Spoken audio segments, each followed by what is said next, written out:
नमस्कार। आज हम एक बहुत ही पुराने संवाद में छिपी हुई जिंदगी की कुछ गहरी बातों को समझने की कोशिश करेंगे। ये बातें हमें पूजा, कर्म और हमारे होने के मतलब के बारे में दोबारा सोचने पर मजबूर कर देंगी। तो चलिए साथ मिलकर इस सफर पर निकलते हैं। तो हमारी ये खोज शुरू होती है एक बहुत ही सीधे लेकिन उतने ही गहरे सवाल से। आखिर पूजा कहते किसे हैं? क्या ये सिर्फ कुछ रीति रिवाज हैं या फिर इसका मतलब कुछ और भी है? देखिए, ज्यादातर हम पूजा को बाहरी चीजों से जोड़कर देखते हैं, जैसे यज्ञ में कुछ चढ़ाना या फिर फूल अर्पित करना। लेकिन जैसा कि हम यहां देख रहे हैं, एक दूसरा कहीं ज्यादा गहरा नजरिया भी है। सच्ची पूजा तो हमारे कामों में है, हमारे विचारों की अच्छाई में है और दूसरों की बिना किसी स्वार्थ के सेवा करने में है। तो चलिए इसी बात को थोड़ा और गहराई से समझते हैं। आखिर हमारे काम ही हमारी पूजा कैसे बन सकते हैं? आइए देखते हैं कि सच्ची पूजा का असली मतलब है क्या। सच्ची पूजा सिर्फ सुबह की प्रार्थना तक ही सीमित नहीं है, बल्कि ये तो हमारी जिंदगी का हर पल है। इसकी शुरुआत होती है अच्छे विचारों से, जिनसे अच्छे काम पैदा होते हैं, और आखिर में ये दूसरों की सेवा के रूप में दिखाई देती है। जब हम किसी की मदद के लिए रोकते हैं या पूरी दुनिया के भले के लिए सोचते हैं, असल में हम उसी वक्त पूजा कर रहे होते हैं। अब एक और बहुत ही जबरदस्त विचार पर आते हैं। कभी सोचा है कि जिंदगी में मुश्किलें आती क्यों हैं?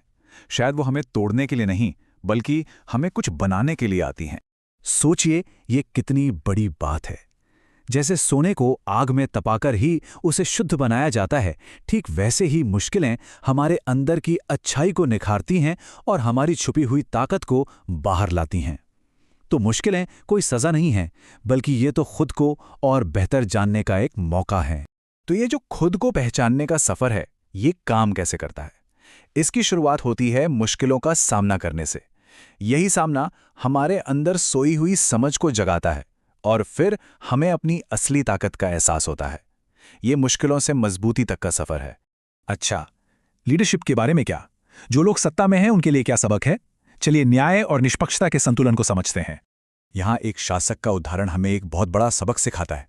देखिए, एक पिता के तौर पर उसका प्यार निजी हो सकता है, इमोशनल हो सकता है, लेकिन एक राजा के तौर पर उसका कर्तव्य है कि वो निष्पक्ष रहे।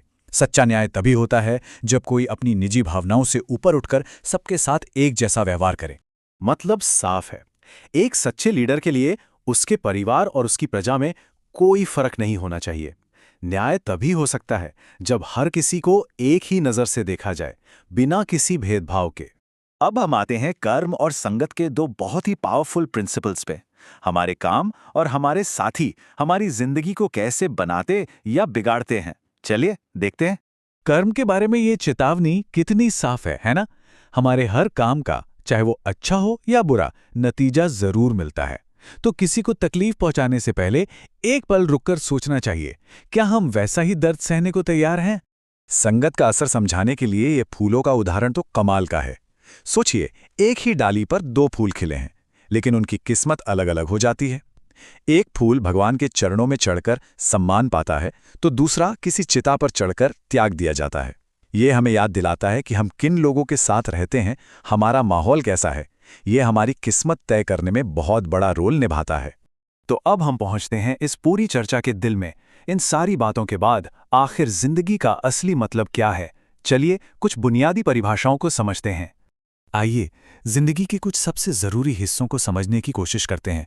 सबसे पहले परिवार। ये सिर्फ कुछ रिश्तों का गुच्छा नहीं है, ये वो है जो हमें जीने का एक मकसद देता है।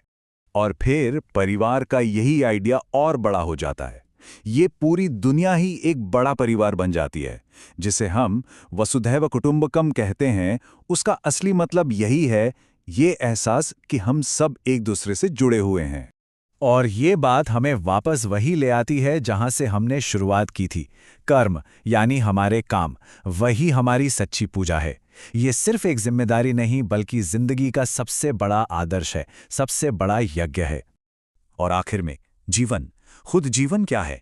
ये सिर्फ सांस लेने की प्रक्रिया नहीं है, ये एक बहुत ही कीमती तोहफा है, एक सौभाग्य है, और इस दुनिया में कुछ अच्छा करने का एक मौका है। और इसी एक गहरे सवाल के साथ हम आज की बात खत्म करते हैं। सोचिए, जब ज्ञान की रोशनी में सारे सवाल, सारे शक दूर हो जाते हैं, तब क्या होता है? शायद वो सफल का अंत नहीं, बल्कि एक नई शुरुआत होती है। इस पर सोचने के लिए ये एक बहुत ही बढ़िया पॉइंट है।